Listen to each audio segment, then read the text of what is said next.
Les sacs dans l'entrée. On les voit apparaître dans les stories, souvent en fin de semaine. Le signe que les enfants vont bientôt quitter la maison pour filer chez leurs autres parents. Le petit pincement au cœur de les voir partir.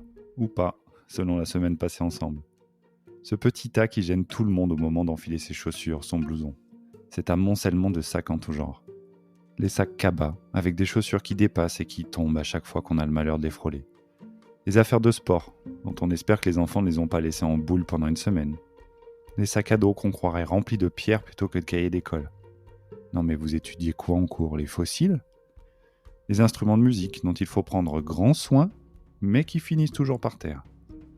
Il y a aussi les indispensables. Le carnet de santé, les médicaments, les ordonnances.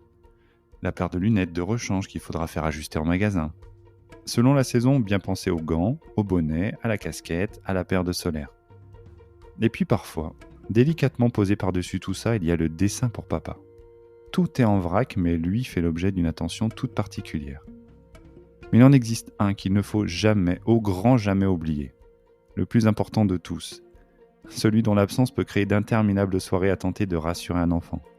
Celui qui peut vous faire des kilomètres, même en pleine nuit, s'il a été oublié. Celui qu'il ne faut jamais égarer et auquel on devrait greffer une puce GPS. Celui qu'il est interdit de laver pour qu'il garde son odeur indéfinissable. Le Graal, Doudou. En famille recomposée, je vois que deux options. Doudou voyageur, qui passe de chez maman à chez papa, quitte à prendre le risque d'être oublié de temps en temps. Ou Doudou cloné, acheté en 2, voire 3 exemplaires. Un chez maman, un chez papa et un chez nounou. Attention, le modèle doit être exactement le même, sous peine de s'exposer à des crises dont personne ne veut.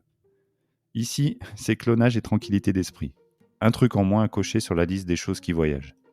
Et vous avez une checklist ou comme nous, vous faites confiance peut-être naïvement à votre mémoire et à celle des enfants? Est-ce que vous utilisez ce fameux « vous avez bien pensé à tout, hein, on ne fera pas de trajet s'il manque quelque chose » qu'on leur lâche avant qu'ils partent?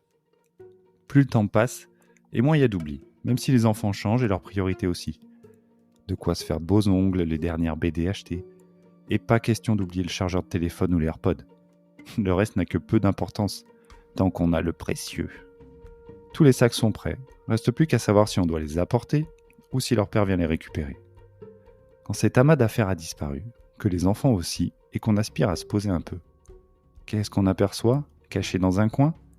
Il s'est fondu dans le décor et avec ses petits pieds magiques, il a fait un pas en arrière pour s'éloigner du tas et rester avec nous. Le petit sac oublié. On a presque envie de faire comme si on l'avait pas vu.